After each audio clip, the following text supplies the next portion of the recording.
film me. You are ridiculous. Don't do that either. I'm sick of you. You're a nutcase. I don't care, Luke. Look at you. You infuriate me as a human being. Are you recording? Can I pick my nose? Luke and Sassy. Sassy. Scott. I was playing the air drums and an air guitar, Luke. You're looking at me like... Yeah, I thought you were just trying to do a new dance move. That wasn't a new dance move. However... However... What? I say this to you truthfully. Do you need to say Yes, honestly. Okay. And I want and I noticed it this morning when we had an interview and we were on camera and you were at home here and anyway, is it a fetish you growing your nails? Is it a kink? Is it a thing you're into? No, it's something that just doesn't come to mind. So my nails don't come into my head. How do we bring them into your head? It's like...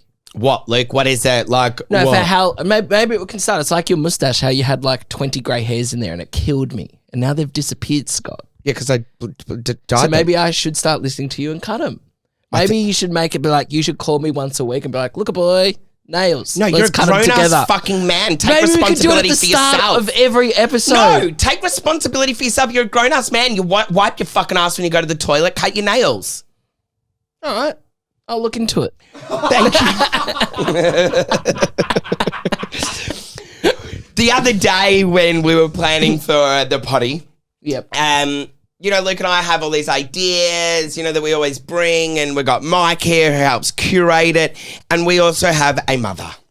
A mother who, still to this day, if you go to her house or when she comes to your house, she always is like, oh, I found a box and it's got some of your stuff in it. You've got mail here from like 15 years ago. Oh my God. And Marcus always says like, I'm not taking shit home from your mum and dad's this weekend when we go there, right? Like mum just has this like endless supply of stuff from our youth. She's not a hoarder, but she kept shit. Anyway, if you look around this podcast studio, it's all our mum's stuff that she held on to. And the only thing every now and then you ask for something. She's like, I don't have that. And you're like, She's like, why would I have that? And you're like, what? My first trophy? My first and only trophy? It is sort of like your parents' house just becomes this haven of stuff from your life that you never want. Yes. Yeah. Memorabilia. Yeah. Now, she brought over some memorabilia recently, and I want to read this letter out to you. It says, oh, am I allowed to say his name? Who cares? He's probably dead now. Mr. Walker, we are looking to you for your assistance in regards to Scott's SOS essay on bushrangers and bolters. Scott is adamant that his final draft was handed up to Mrs. Moore. We feel the UG was a harsh assessment considering the majority of the work had already been graded. We have seen copies of sections 2, 3, 4 and 5 of Scott's assignment and believe him when he tells us that the GAT, G-A-T, graded assessment task, has been submitted in its entirety. He has assured us that he has witnesses to the submission of this assignment, and we find it very disturbing that this can be dismissed with no recourse. We wish that this matter can be dealt with quickly and that Scott be given the benefit of the doubt and be allowed to resubmit the GAT at an agreed date.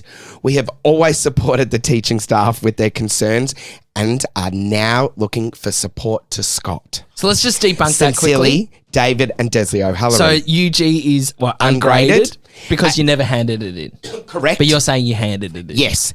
And I just want to, SOSE is a series of assignments and... Isn't it a subject? No. SOS? Is it? What Yeah, is I thought that social... was... It's like a social... Oh, I can't remember clearly. So then there's writing at the bottom of this letter that says, Dear Mr. and Mrs. O'Halloran, I spoke to Mrs. Moore and the matter has been resolved in Scott's favour, P. Walker. And you know why this is complete bullshit? Because you would never have handed that in. Do you know what? I just want to say, when I read this letter, Mum gave it to me, it was overwhelmed of, fuck. Oh my God, Scott. I just know, I can't remember this specifically. I just know I was lying. Yeah, 100%. I know Miss Moore would have given me and ungraded because I didn't hand it in, I would have gone, don't like your fucking energy and attitude today, miss. Watch me take you the fuck down. And she would have been like, get out of my class. And I would have been like, all right, game on. And I would have gone home to mum and dad. Oh, no, I would have gone smart to Mr. Walker and planted a seed with him. Gone, sir, I'm going to be like, you need to know one of your staff. She's now losing assignments. And I would have gone home to mum and dad, pleaded a case that they would have gone, our son Scott, like so convicting and just phenomenal. You didn't even know and what we believe SOS was. No, I don't. I lied. Got it over the teacher. You framed your own teacher. Absolutely. She clearly deserved it. Let me tell you that. Because I hold mirrors up to people. Did you know this teacher? No, we went to different schools. Have we even spoken about this? I don't know with Mike, but on the podcast maybe. Yeah, so Scott and Travis, the older two, went to one school. Wouldn't have left the best impression if the other two went. Trav was expelled, kicked out of the school. Scott lied about handing in assignments. I got into all sorts and was a little fucking hustler. And so mum and dad were like, we need a clean slate for Patrick and Luke. So they sent them to an entirely different school and they had a completely different upbringing. So I went to and St. education. Monica's College in Epping and I loved it. Yeah. Nice. And I was a nerd. I'm not a nerd. I just liked school You a were lot. a nerd. However, I came across one teacher who I don't think liked me that much. So if this is going to up Scott, similar sort of stories, but a little bit different outcome. So I remember going to one of your classic parent-teacher interviews, which I used to stress over. I don't know why, but it used to be the biggest thing in my life. I back then. loved them, but they never used to ask to have them with me. You know how the teacher had to request whether they had it with you and your parents? They never used to do it. I think because they were like, I don't want Scott in front of me, like hustling me and throwing me under a bus. Like he'll find a way to fuck me up in my own interview. It's true. So I had a biology teacher that for whatever reason, no matter what I did, I couldn't win this lady over. Like she just wasn't a fan of me. And it used to infuriate me. And I would try harder and harder. And the harder I tried, the more I don't think she liked me. Yep. And we went to this one parent-teacher interview. And she's just blindsided me out of nowhere. Like she's never asked me before this interview, nothing, right? And she's just gone, Luke's failing at the moment because he didn't hand in his last assignment. And I went, Oh no, not my failing. baby So Luke. mum and dad are freaking out. I'm like, what assignment was that? And she was like, I'm like, no, I've done that. And she's like, no, you Like didn't. I've said. Yeah. And she's like, you never handed it in. And I'm Like she said. yeah, I'm like, bullshit. And we were in the class, and I remember everything because I was so scared of failure back then and disappointing people. So I knew exactly I had handed this assignment in, and we were in the room that I did it in, and I recalled I put it with her in the drawer, and that's where she put it. So I've gone, you're incorrect. Like I didn't. She went, well, I can't prove that you did. I'm like, well, maybe you just can't recall when I gave it to you, but I remember when I did give it to you, you put it in the top drawer in your desk over there. It's so awkward and so Right? uncomfortable, this energy. And then she's like, no, you Imagine didn't. her. She's like, no, you didn't, Luke. I'm like, well, just for the purposes, can you go have a look, please? And she didn't. Sure enough, it was in there. And I'm like, and mum, you know what she's like? She's like, so I think you owe Luke an apology right now. Oh, at a girl. And I'm like, oh, go, That's mama. my mum. That teacher loved me from that moment on. Did she? Yeah. Totally different human to me from Because she that. felt the O'Halloran wrath. Yeah, it wasn't worth being on the bad side. And you would have ruined both of those teachers' days, potentially Good. weeks at Good. school. She fucking deserved it. I know my teacher deserved My it. one deserved it. I wasn't in the absolutely. wrong. You could have been in the wrong. That's the difference. No, I was in the wrong, but one thing I always, I can honestly recall teachers that never gave me a shot, and it was because I didn't fit a criteria of the type of student they liked. I could not retain information like other students could, right? Like, so therefore I always felt really dumb because when it came to like a test, I couldn't recall quotes and information the way others could. I wasn't great at sports, but I was really great at connecting. And some teachers that went, we've got to take Scott on the level that that he's on. And that's to connect. And we know that when you build him up and you support him, he's a really great asset to a classroom environment. They were the teachers that I really got along well with, and I have relationships to this day. The teachers that I didn't have good relationships with were the ones that I knew never gave me a chance because I didn't fit the mold of the perfect student they liked, and therefore they had to work harder for me to try and get me on board, so they chose not to. So I then made the choice to go, I'm going to hold a mirror up to you, I'm going to make your fucking job so hard, and I'm going to enjoy it. And that chick, I know that she would have been one of those teachers that I didn't fit the mold of the student she liked. So she would have made my day harder. So I would have gone out of my way to make her life and job 10 times harder. Yeah. And it brought me joy. It's interesting that like school doesn't always fit the mold for everyone in that way as well. Yeah. Yeah. And that's I'm an advocate for misfits. I just am, because I was a misfit. I didn't want to be. I did a course not long ago when I was in radiography, and it was all about in education, and that was big on how an educator and what their roles should be. And it was cool to learn, because you're like, how many of your teachers actually were doing that? And there weren't many. No. And a lot was adapting to the everyday person, like for the learner, that you need to adjust who you are to help them learn. And in a class sometimes of 30 people, it's probably impossible to adapt to every student, but you all recall one teacher that probably did adapt to you and was able to teach you. So big shout out. Thank you, Sue Lindsay. Now, the incredible thing here is how much mum and dad advocated for us. Yeah. No matter what, blindly at times they had our backs. Yeah, even if I was in the right or when you were in the wrong, they would have our backs. Now, I want you to contact us and send in a note about when your parents blindly had your back and went to town on somebody else, all in favor of you. No matter what the situation was, send in the story right now of when your parents had your back no matter what. And where do you send that, you ask? Go to the podcast mailbox in our link, on our link tree, on our bio of all of our socials. It's that easy. Why'd you look so stressed by that? Because that didn't sound Scott, easy. if I left it to Scott, everyone's going to be DMing the account and then we don't get voice messages. You and context and IP, sometimes this doesn't flow. Can I have another go? Oh my God. Hang on. Let's give him another shot. Let's go. Let's see how you do that. So if you were listening to that, you would have probably just gone onto our socials and wrote us a DM, but that's not what we want, and it's not what Scott was asking for. So what we want is you to go to the podcast mailbox. No! That's what we Tell want. them from the step that they have to take. You're working backwards. Start from step 1. Go to the link in our bio on all of our socials where you'll find the podcast mailbox.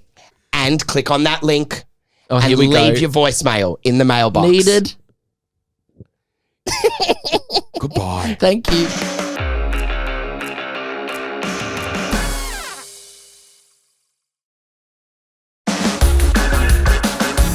Recently, Luke and I came up and introduced a new segment we're so fascinated by, which is called I Don't Get It. Now, there's so many things when you look around you every single day, items and objects, jobs, that if you actually stop to think about, you probably don't get how it works. Like, it's one of those things that you just take for granted. It happens. And after we did our most recent I Don't Get It, worked so well. We were so fascinated talking to the funeral director who, we got really specific about a crematorium.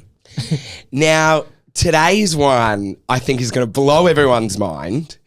It is about aeroplanes. There's so much about airplanes I don't get. And pilots are the ones, I think, to really tell us and teach us and educate us. We're very excited for this. We've got a pilot on the line who's going to be debunking some of the biggest questions we get that we just don't get. To protect their privacy, we actually don't know this person's name. We don't know the airline that they work for, and we're never going to be able to find it out because we don't know it. So welcome to the line. SJ is your secret name? Yeah, good day. How you going? Good. How are you? I'm good. Well, SJ, let's just bring it back down a little bit because, Scott, what do you say about pilots from the very beginning? SJ, only because I'm a man of my word. Yeah, mate. I sometimes say pilots, I can't believe you're making me say this, like pilots are glorified bus drivers. But we're going to debunk it all now to see if that's true or not. Okay. I find that the respect and the honour that comes with being a pilot doesn't come with train drivers and bus drivers, and I always wonder why. SJ, you can't see Scott right now, but he is stressing. He's gone all red. I mean, it just depends on how well you would drive a bus. I have no True. ill feeling towards being compared to that because I know train drivers and I know bus drivers. But for some people who are not interested in aviation, yes, it seems very boring because you don't know what we're doing. And if you think that the plane takes itself off, lands itself, and solves all the problems, then that's fine. Well, let's start with that then, SJ. So you're telling us you're doing all the flying. What is debunking autopilot? There are planes that will automatically land, but for them to do that, a number of things must work. The aeroplane must be certified to do it. The crew must be certified to do it. 95-ish% of the time, there is a human being who must land the plane. So if it's just a human being, let's think of every Hollywood film we've ever seen. Something happens to the pilot up front. Could an everyday person in, like, let's call it a very obscure moment in time, could somebody like me land a plane if necessary? So, short answer, yes. You could be spoken to over the radio, and if you follow the instructions and you're landing at an airport that could receive that aircraft automatically, you could assist in automatically landing it. I do not want to hear I play Flight Simulator at home. I will actually put you to the bottom of the list. I would rather put a rhesus monkey in the flight deck and let them follow an instruction than have anyone who flies Flight Sim tell me that they can land my plane. But yes, you could technically if you were very good at following instructions. So tell me, is heavy turbulence scary for the pilot or just the passengers? I'm going to say for me, no, because I have a seat that has 5 seatbelts. Like, I'm strapped in. I'm always more worried about my crew because they're up serving people, helping sick passengers. Like, they're on their feet. So I worry more about them than us. I don't mind it personally. It just doesn't bother me. Let's talk about passengers' mobile phones. Now, can they use their phone outside of airplane mode? No, that's really cool. That's a really good question. So apart from the fact that the reason why my beautiful crew are so annoying and they want you to turn your phones off is because takeoff and landing can be a dangerous situation. So we really just want your attention. And the best way to do it is to tell you, turn it off. And even the Wi-Fi and the internet that we have on board, we turn that off for takeoff and landing. So in the unlikely event of an emergency, you shut the heck up and follow my crew's instructions. Like, that is really the point. Well, on that then as well, why do we have to have our windows open when the plane is taking off and landing? It's my favourite question for people to ask me when I'm travelling. It's so you can see which side of the aeroplane's on fire. Oh. And that's not a shadow of a lie. That is, if a very heavy aircraft has to brake suddenly, reject the takeoff, land overweight, sometimes the brakes can overheat and catch fire. And so if you have to evacuate, you're responsible for you first. Look outside the window and decide for yourself, do I want to go out that side? So if a plane is struck by lightning, Nice. what happens and what's the worst thing that can happen? It makes a really loud bang. I will say, fuck, this has happened to me. It sometimes messes with the radios, but most of the time what we have to do is turn off a lot of the electronics, so your Wi-Fi, your TV, just to make sure we haven't overloaded the electrical circuitry.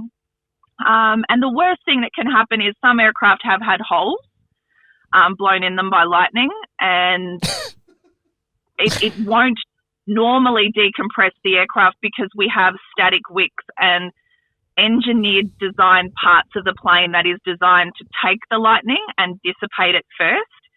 And that way the plane is still flyable. It's already been thought about and it just makes a loud bang and we swear. Help me understand this. How does a plane stay in the air? Money. No. Pretty, it's gonna be like, you are never allowed to speak. That's why they lock me behind a bulletproof door, right? Is sometimes why I'm not. No, it's the principles of jet engine, which is suck, push, bang, blow. There you go. Suck. hang on, that's something I do on a Saturday night. That's enough out of you. Yep, here we go. Let's go back to turbulence. What's the best bit of advice you can give to someone who is stressing out with turbulence? Tell your crew, breathe. Sometimes I sit next to passengers when I'm passengering home from a trip. Get them to sing happy birthday. That sounds really ridiculous, but if you take a big breath and then release it slowly, it'll control like your nervous system. Tell your crew, they can help you. Make sure you've got your seatbelt on, and you don't need to solve stress with alcohol, because then you become a problem later in the flight. Do you practice your little speech that you give to the passengers every time you're on the plane? Like, oh, Toronto is like 34 degrees. Like, or does it just come to you? We have a set sort of list, and the company I work for is wonderful in the sense that they let us be ourselves. We love to hear it, by the way. Just know, as a passenger, you love to hear individuality coming across that from the cabin and the cockpit. Yeah, you really want people to be themselves. Yeah. Some business people, when we press the transmit button to make a passenger an announcement, it stops people's TV and Wi-Fi. So business people, they don't want me interrupting their film to tell them that we're on time. You know, so that it's a 50-50 split between whether you love it or you hate it. I love embarrassing people on my aircraft, and I did have a girlfriend specifically buy a ticket on one of my flights because she wanted to say that I'd flown her somewhere, and she was newly single, so I gave out her number in the PA, and she's still not talking to me, but I control how much air she gets to breathe, so she can't be that angry at me. That is so funny.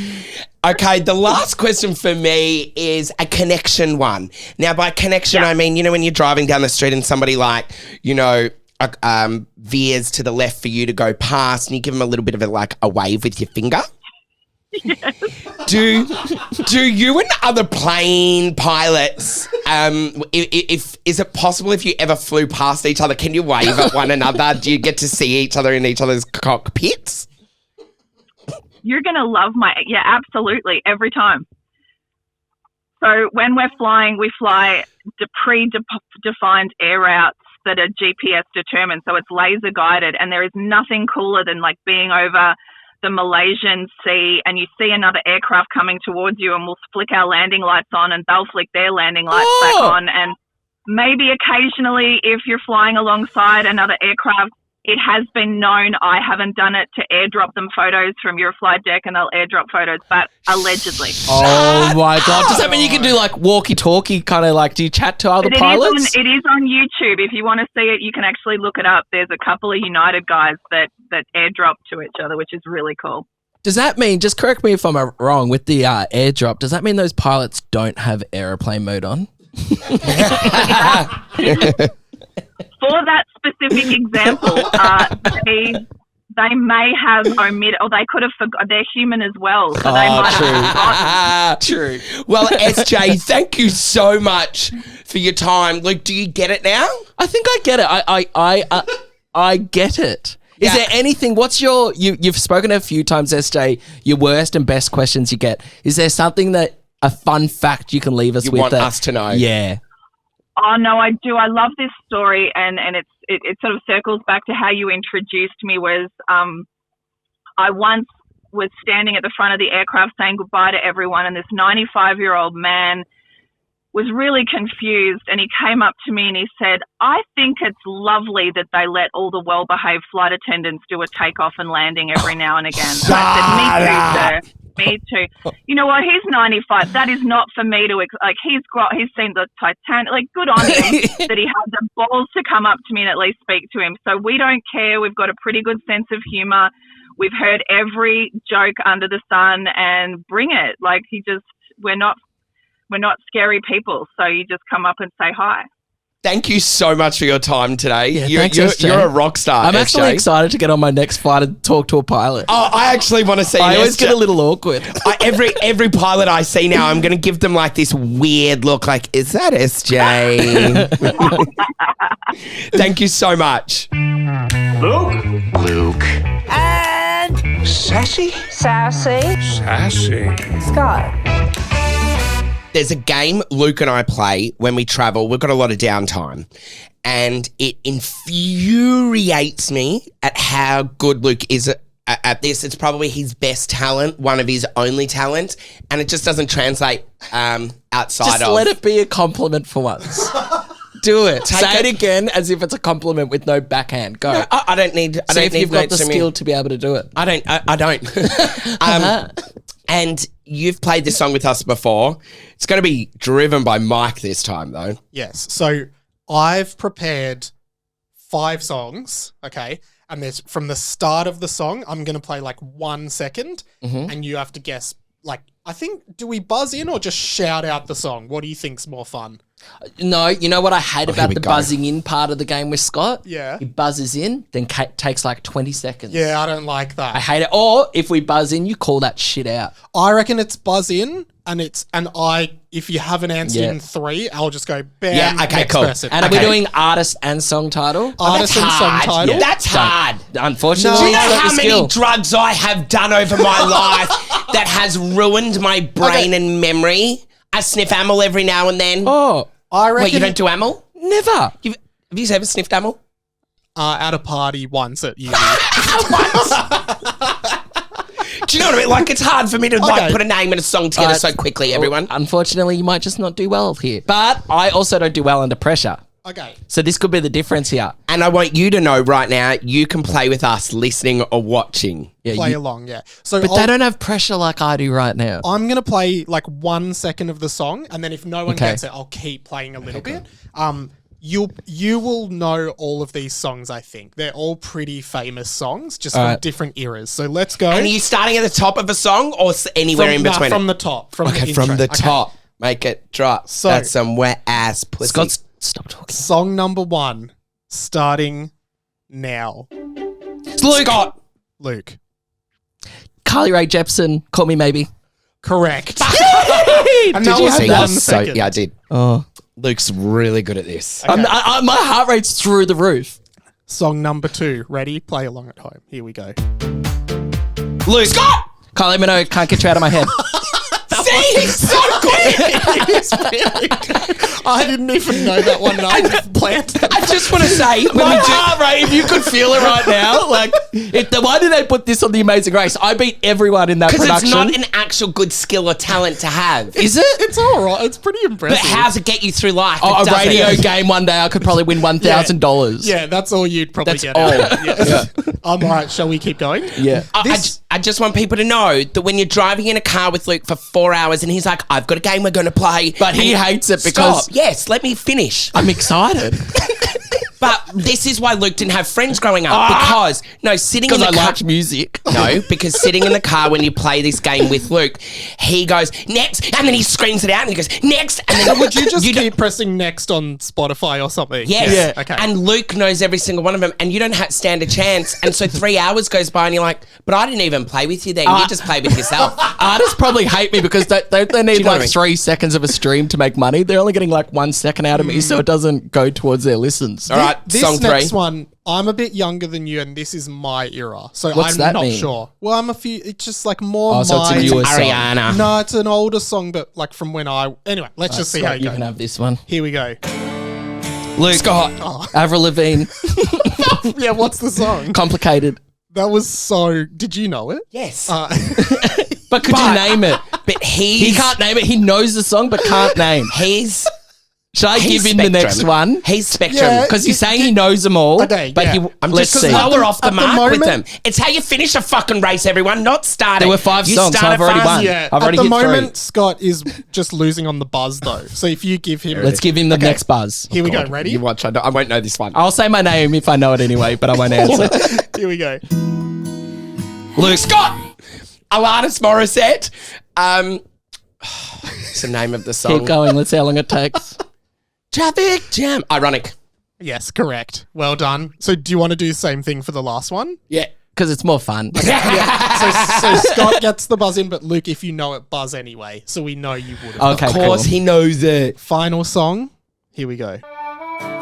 Luke Scott. Killing Heidi Weir. Correct. Yes.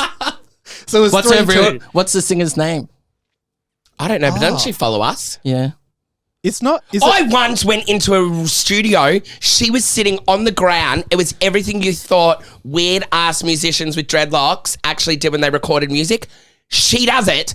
They were all sitting on the ground with multiple different rugs and mats in there. And there was like a drum there and a harmonica over there on the ground. And I was sitting in a circle and I was doing a site recce to hire the venue out and walked in and they all just kind of stopped and they were like, who's this little gay like with his clipboard walking and going, yep, I can do an event here.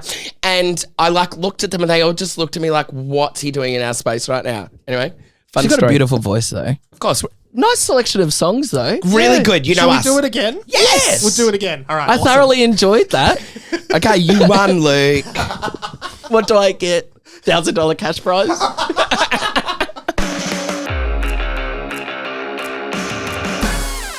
Your family's fucked. No, your family's fucked. Scott, we have the same family. Fucked up families. Fucked up families. We know a few. We're in one. You're in two. That's exciting for you. I'm in 2. Yeah, you've got your own fucked up family now and the family with me. Oh. You've never thought of that. No, because I don't think mine's fucked up. Before we get into your fucked up story, on Spotify or wherever you're listening to this podcast, could be on YouTube now, could be on Apple Podcasts. I want to know if you would have beat me in that music challenge. Or if you beat Scott. I'm sure everyone probably beat Scott there. Yeah, go write down your score.